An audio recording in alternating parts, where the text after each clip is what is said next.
You know, games are fun and all, but sometimes we want to throw a wrench into the works by changing things up in our favorite games by giving ourselves rules or added restrictions.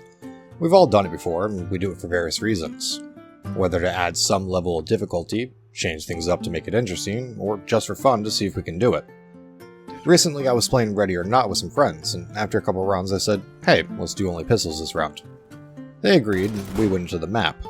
We ultimately failed that round, but we still had fun with it.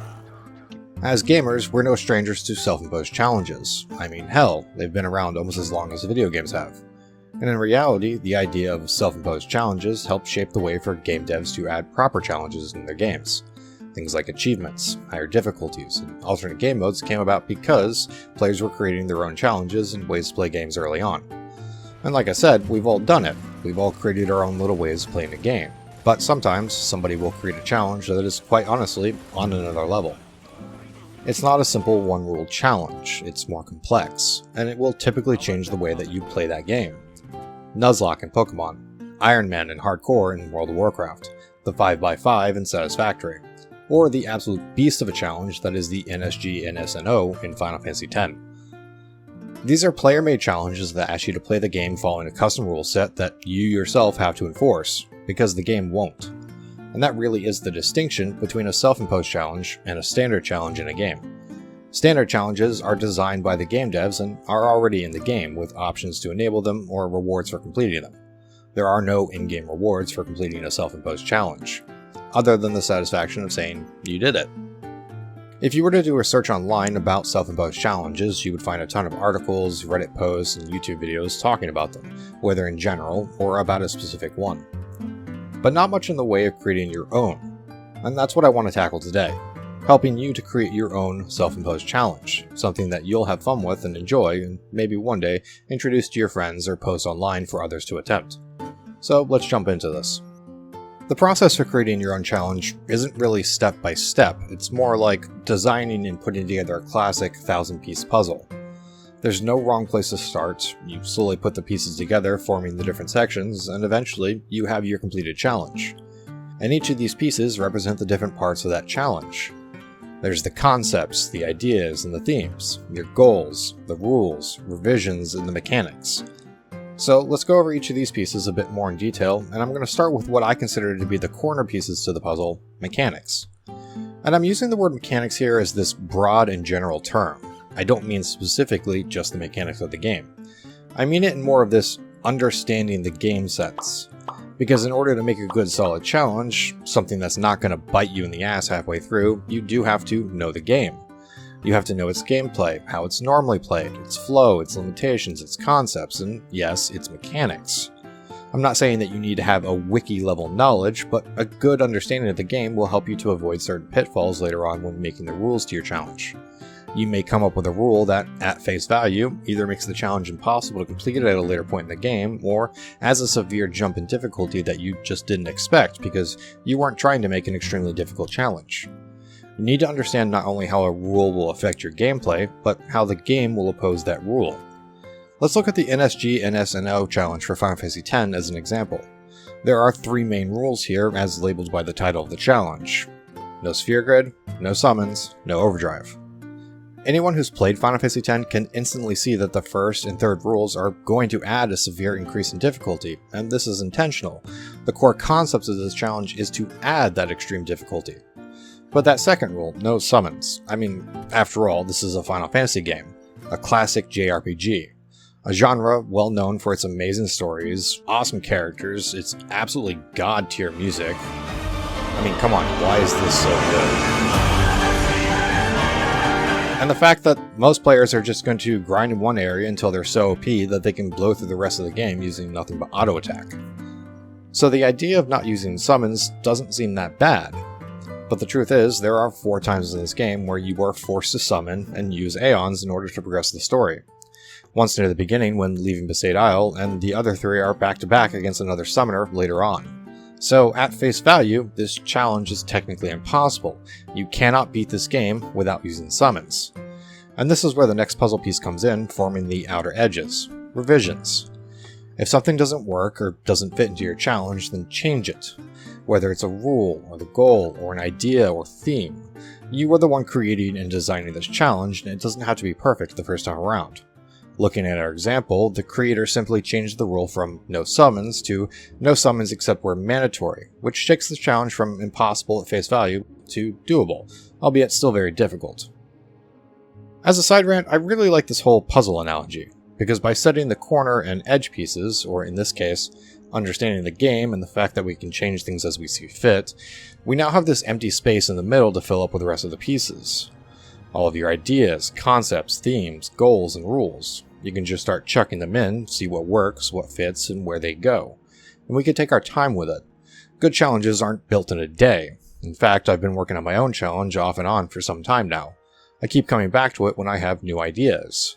It's a challenge that really kind of takes the idea of role-playing as a character to the next level. And I think it's going to be really fun to play, which brings up the next puzzle piece, fun. If you're building a challenge just to say you built your own challenge, then it's never going to be as good as it can be. You need to find your own challenge interesting. You need to be able to look at it and say, I can have fun with this. Who cares if no one else likes it? Not every challenge out there is going to appeal to every player. I mean, hell, I get daily reminders that there are people out there who look at the hardcore challenge and say, that's stupid, that's not how the game is meant to be played, why are you doing this? And that's fine. We as players know what types of games and challenges we will enjoy, so stick to your interests and what you find fun when building your challenge. Alright, now it's time to tackle that middle section, and unfortunately there's not much I can do in the way of giving you actual instructions here, because I don't know what type of challenge you're looking to create. I don't know what game you're looking at, or what types of things you enjoy as a player.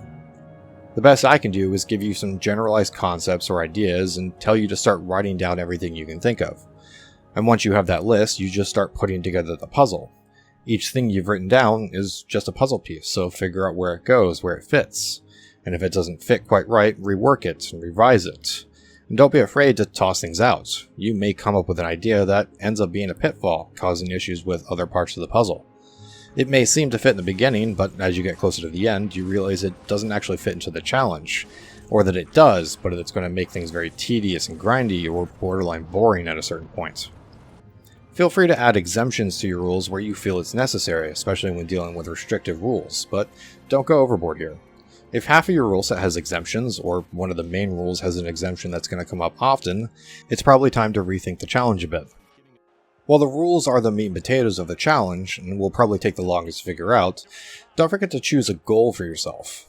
Beating the game is the typical answer here, but it doesn't always have to be. Maybe you're looking to reach a certain point using your rules, or acquire a certain item or wealth. You can have multiple goals where you have to complete 2 or 3 things before you consider the challenge completed. Custom rule sets can be fun and all, but if you have nothing to aim towards, then what's the point? Having that predefined goal will help keep you motivated through the challenge, and the feeling of satisfaction when you complete it is honestly bliss. As for generalized concepts, I've already mentioned a few throughout the video, but let's go over them and add a few more. Adding in restrictions is a great way of increasing the difficulty, and this can be achieved in numerous ways depending on the game. You can limit your item usage, ignore perk or talent trees, don't use vendors, only use X ability, etc, etc. Look at the mechanics, the abilities, the whole game, and try to figure out what you can do without. Just make sure that you can complete your goal with these restrictions in place. You could also achieve a similar difficulty spike by adding in death or failure penalties. The most obvious here is taking a game that doesn't really have any downsides to death and making it hardcore, where you delete your tune or restart the game upon death. There's something out there called medium core that some games utilize, where you lose your inventory upon death. This is a great penalty to add if your game doesn't already have that option. I mean, Valheim becomes a completely different game when all of a sudden you're not allowed to pick up your tombstone anymore. Nuzlocke has an interesting penalty in which if your Pokemon faints, you have to release it. And thanks to the other rules, it's not so easily replaced, so it feels like an actual penalty when it happens. You can come up with all different kinds of penalties, so choose something appropriate here. You can also take a minimalist approach to the game where you try to do things in the smallest way possible. How low of a level can you beat this game? How small of an area can you build in? How few of these things can you acquire? These types of challenges often require you to plan and strategize your approach and will increase the amount of playtime typically. You won't go through these faster just because you're utilizing less things. Look at the 5x5 challenge in Satisfactory.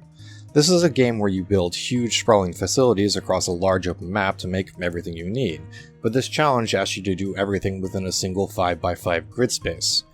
So the idea is not to produce a huge amount of resources, but just what you actually need to get through the tiers, and doing it all in this confined space is the primary challenge here. The NSGNSNO challenge, specifically the first part, is another great example of both restriction and minimalism in a rule. Without the sphere grid, the characters never gain stats or abilities. Essentially, they never level up. So you're completing the whole game at level 1, and that requires pre-planning and slower gameplay. And sometimes the opposite is true, where you need pinpoint gameplay to beat the clock, as is in the case of trying to complete a Mario or Sonic game without collecting any coins or rings. Even speedrunning is a minimalist challenge. Though it is considered its own art form nowadays, speedrunning at its core is just a self-imposed challenge. You are challenging yourself to see how fast you can beat the game. That's the goal. And the rules of the challenge can be, are you doing a glitchless run, an any percent run, a 100% run? You don't have to worry about trying to set a world record, just set your own, and then try to beat it, and then maybe ask your friends if they can beat your time. There are almost endless options for how you can create the rules to your challenge, be it simple 3-rule challenges to more complex 20+ rule sets that completely change the way the game is played. You can make themed and roleplay playthroughs, something that I thoroughly enjoy doing. You can be as creative and custom as you'd like here, and don't worry about things like, oh, this challenge already had this idea, or that game has a similar concept. Life doesn't work that way, and neither should your challenges. I mean, can you imagine? Oh, this team won the World Cup, guess no one else should try to do that again. Hey, Bob down at the office got a promotion, I don't want to copy him and try to do the same. I mean, that's just stupid. If you see an idea, or concept, or a rule for another challenge or game, it doesn't mean you can't also add that to your challenge. Add it in and then see how you can make it unique and your own. The challenge that I've been working on is not an original idea.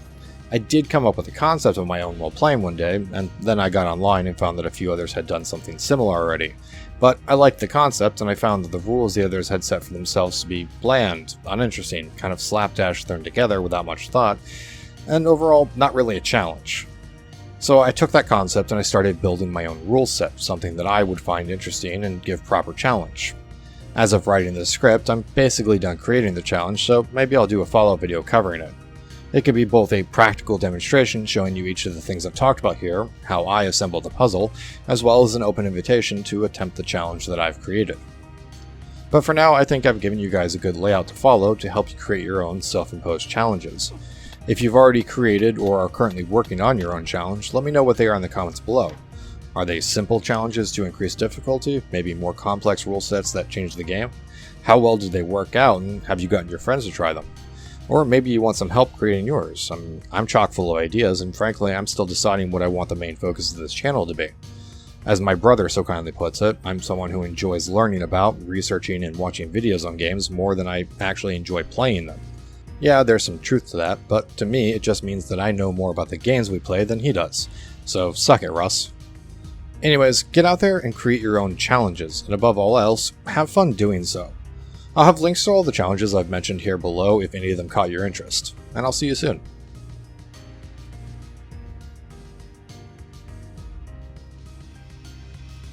Yeah, there's some truth to that, but to me, it just means that I know more about the games we play than he does. So suck it, Russ. The fuck did you just say? Ah, shit.